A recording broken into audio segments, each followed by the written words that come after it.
ನವ ಯೌವನದ ಬಾಲ್ಯರೊಂದಿಗೆ ಹುಲಿಯಾಗಿ ಮೆರೆಯುವ ಚತುರ್ಮುಖ ಬ್ರಹ್ಮನನ್ನು ತಿರುಗಿಸಿ ತುತ್ತು ಅನ್ನಕ್ಕೆ ಗತಿಯಿಲ್ಲದ ಪರೆದಾಡುವ ತಿರುಗ ನಿಂತೆ ಬಿದ್ದಿರುವ ರಂಗು ರಂಗಿನ ಬಾಲೆ ಆದಾನೆ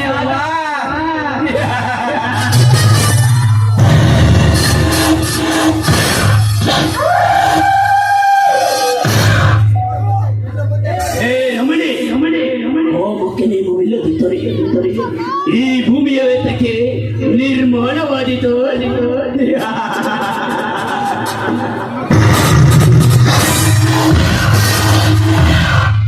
ಶಾಸ್ತ್ರದಲ್ಲಿ ನಿಮ್ಮ ಕಾಮಿನಿಯರ ಪೈಕಿ ಪದ್ಮಿನಿ, ಶಂಬಿನಿ, ಆಸ್ತಿನಿ, ಚೇತಿನಿ ಎಂಬ 4 ಜಾತಿಗಳನ್ನು ಹೇಳಿರುತ್ತದೆ. ಇಂತಿಂತ ಸ್ತ್ರೀಯರಿಗೆ ಇಂತಿಂತ ಪುರುಷರಾದರೆ ಸಂತೋಷವಾಗುತ್ತದೆ. ಪ್ರೀತಿ ಎಂಬ ರಸದಲ್ಲಿ ಈಗಿದವರ ಬಾಳಿನಲ್ಲಿ ಕಾಮದ ಗೋಲಿ ಬಿಡುವ ಅಂಜದ ಗಂಡುಗಳೇ ಈ ರಾವಣ.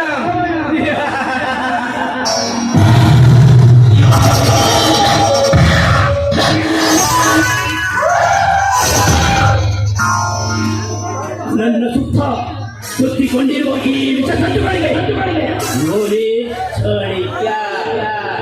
ಅವನು ಮಾಡುವ ಕಾರ್ಯಗಳಿಗೆ ಅಡ್ಡಪಡಿಸುವ ಧೈರ್ಯ ಯಾರಿಗಿದೆ? ಈ ಭೂಮಂಡಲದೊಳಗೆ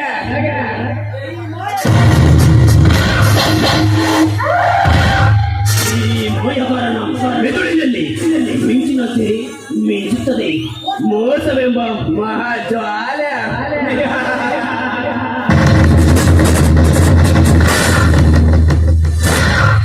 ಈ ಮೋಸದ ಜ್ವಾಲೆಯಲ್ಲಿ ಎಲ್ಲರೂ ಸುಟ್ಟು ಬೂದಿಯಾಗಿ ಹೋಗುವರು.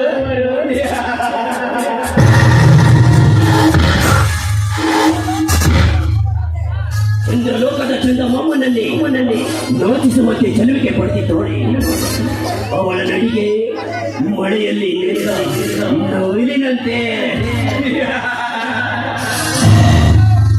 ಅವಳ ನೋಟ ಮುಂಜಾನೆ ಬಿಸಿಲಿನಲ್ಲಿ ಕೊಂಡನ್ನೇ ಕುಕ್ಕುವ ರಶ್ಮಿಯಂತೆ. ಹಳ್ಳಿಯಂತೆ ಬಳಗಾಡುವವಳ ಸೊಟ್ಟ ಅಂಶದ ನಡಿಗೆಯಂತೆ ನನ್ನ ಎದುರಡಿಗೆ ಅಡಿಗಿರುವ ಕಾಮರಸದ ಕರಳನ್ನೇ ತೆರಳಿಸಿ ಬಿರುಗೋಳಿಗೆ ಭೂಗರ್ಭವೇ ಅವಳ ಸೌಂದರ್ಯವನ್ನು ನನ್ನ ಎದುರಿಗೆ ಸಿಡಿಲಲ್ಲಿ ಸಂಚಲವನ್ನೇ ಸೃಷ್ಟಿಸಿ ಹೋದಳು. ಅದು ನಾಟ್ಯ ನಡಿಗೆಯ ನಯೂರಿ ನಾರಿ ಕುಲವನ್ನೇ ನಾಚಿಸುವಂತೆ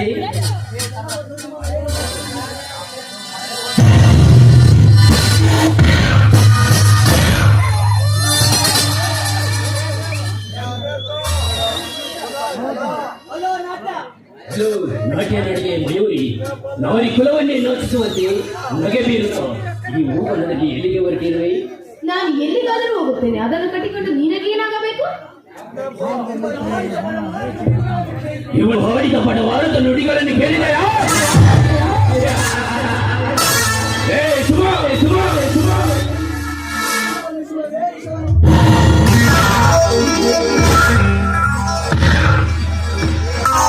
ಶಿವನು ಶಿವವೇದ ಶಿವನು ಭಕ್ತಿಯನ್ನು ಅಶೀಷ ಶಿವಶಂಕರನಾದ ಚತುರ್ಮುಖ ಬ್ರಹ್ಮ ದೇವತೆಗಳಿಗೆ ರೋಚನಾಗಿ ದೇವಗಂಗೆ ಈ ರಾಮಾಯಣದ ರಮಣಿಯಲ್ಲಿ ತನ್ನ ತೋಳತಕ್ಕೆಯಲ್ಲಿ ಬಿಗಿದೊಪ್ಪಿಕೊಂಡಂತವನು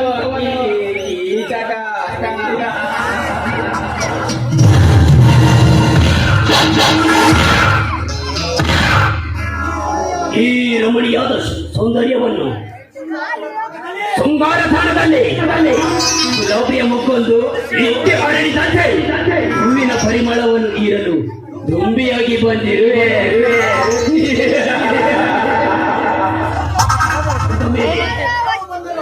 ಒಂದು ವೇಳೆ ಬಂದರು ಎದುರಿ ಹಿಂದಕ್ಕೆ ಸರಿಯುವ ಜಯಮಾನ ನನ್ನದಲ್ಲ ಕಣೆ. ಶಕುಂತಲಿಯ ರತಿ ದೇವಿಯ ಮರಳಾಗಿರುವ ಈ ನಿನ್ನ ನರ್ತನವಾದ ಶಾಲಕ್ಕೆ ಮರಳಾಗಿರುವ ನಾನು ನನ್ನ ಆಸ್ತಿ ಅಂತಸ್ತನ್ನು ಬೇಕಾದರೆ ನಿನ್ನ ಸೇವೆಯನ್ನು ಒಪ್ಪಿಸುವೆ. ಒಂದೇ ಒಂದು ದಿನ ಹೋದರು ನೀನು ನನಗೆ ಬೇಕು. ವಾಚರೇ,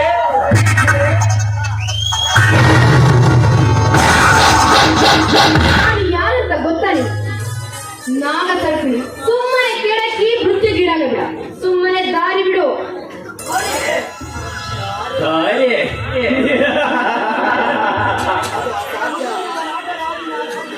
ಎಡೆ ಮುಡಿದಿರುವ ನಾಗರ ಹಾವಿನ ಅಂಗತ ಮಲಗಿಕೊಂಡು ಆಕಾಶ ನೋಡುತ್ತಾ ಆಸೆ ತೀರಿಸಿಕೊಳ್ಳುವ ಹೆಂಗಸಿಗೆ ಇಷ್ಟೊಂದು ಕೊಬ್ಬಿರಬೇಕಾದರೆ ಇನ್ನು ಮೊದಲೇರಿದ ಮದನ ವೈರರ ಮೇಲೆ ಮಲಗಿ ಸವಾಲು ಮಾಡುವ ಎನ್ನಡಲ್ಲಿದ್ದವನು ಮುಖದಲ್ಲಿ ರಾಜಸೋತು ಭಿಕ್ಷೆ ಪಾತ್ರೆಯನ್ನು ಕೈಯಲ್ಲಿ ಹಿಡಿದು ಶಾಸ್ತ್ರನ ಹುಡುಕುತ್ತಾ ಅನಾಥರಂತೆ ದೇಶಾಂತರತೆ ಓಡುವಾಗ ನನಗೆ ನಾಗ ಸರ್ಪಿಣಿ ಆಗುವಯ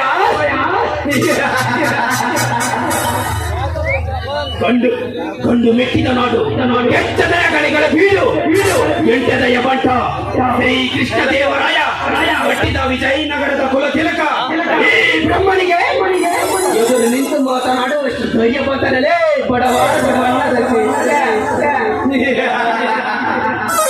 ಸೂರ್ಯ ಹುಟ್ಟಿದಾಗಲಿಂದ ಸೂರ್ಯೋಸ್ತವಾಗವರೆಗೂ ನಾನು ಮಾಡುವ ರಾಮಾಯಣದಲ್ಲಿ ಪ್ರತಿದಿನ ಸಾವಿರಾರು ಹೆಣ್ಣುಗಳು ಹೇಳುವ ಮಾತು ಇದೇ ಆಗಿದೆ.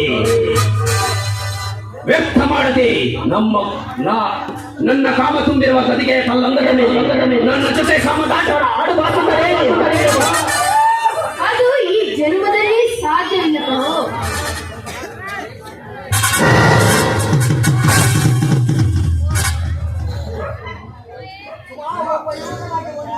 ಸುಮಾ, ಒಬ್ಬ ಯುವಕನಾಗಿ ಒಂದು ಮಾತು ಹೇಳಿವಿ, ಗಮನವಿಟ್ಟು ಕೇಳಿಸುತ್ತೆ. ಪಾದಕ್ಕೆ ಒಪ್ಪುವ ಪಲ್ಯ ಪೈಜಾಣ ಕಾಲದಾಣ ಸರ್ಪಣಿಯಿಂದ ಒತ್ತಾದರೂ ಆಭರಣಗಳಿಂದ ಧರಿಸಿ ಅಲಂಕೃತವಾಗಿ ನಿನ್ನ ಪಾದದಿಂದ ಒತ್ತಾದರೂ ಬಂಧಿಸಿಕೊಳ್ಳಬಹುದು. ಗಜೇಂದ್ರನ ಸೊಂಡಲಿಂತೆ ಸುಂದರವಾಗಿ ಇರ್ಪ ನಿನ್ನ ಕೈಗಳಿಗೆ ಬೆಳ್ಳಿ ಉಂಗರವನ್ನು ಏರಿಸಿ ಇನ್ನು ಬೇಕಾದ ಆಭರಣಗಳನ್ನು ಧರಿಸಿ ಅಲಂಕೃತವಾಗಿ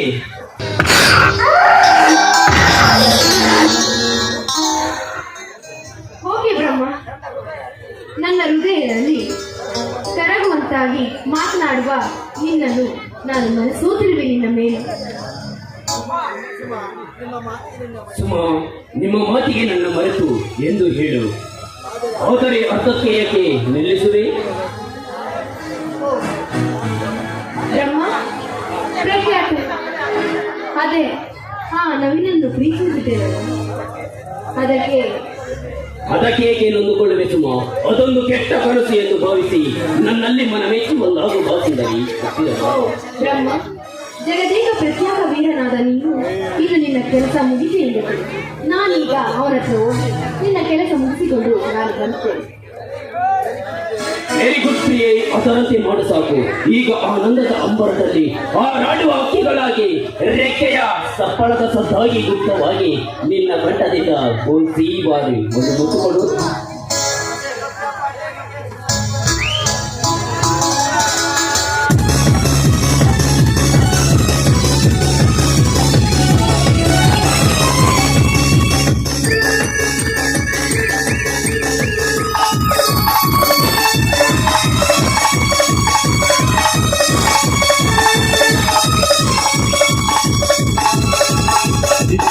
పల్లకిలో చూపులో హల్కలో తెలిపిన సన్నాన గీతం వలయల వీరంలో అనురాగానే ఆలకించిన ఆకాశమే మౌనమీరగా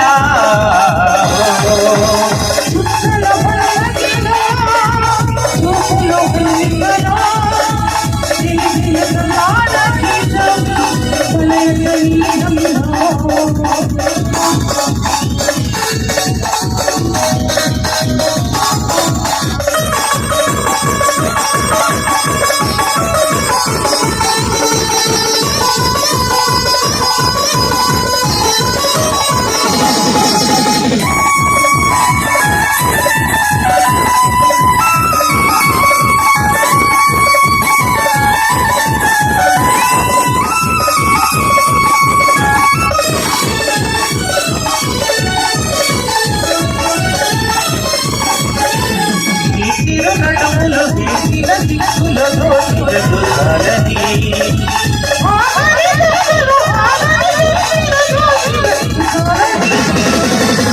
చిరునడుములో వీచిన దిక్కులో దోచుటకు సారథి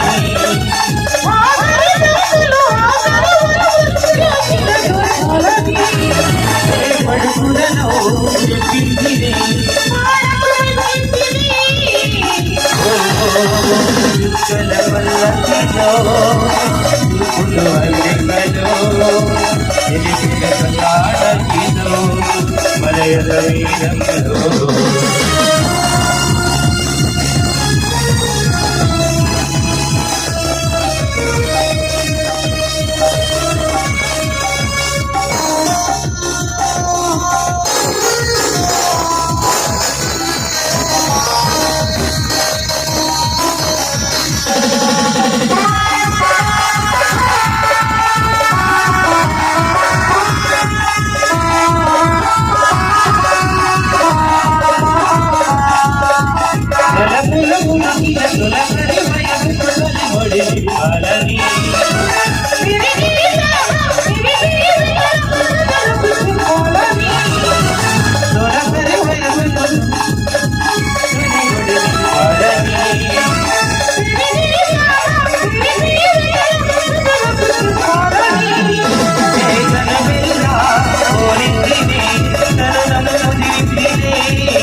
మలయ శరీరంలో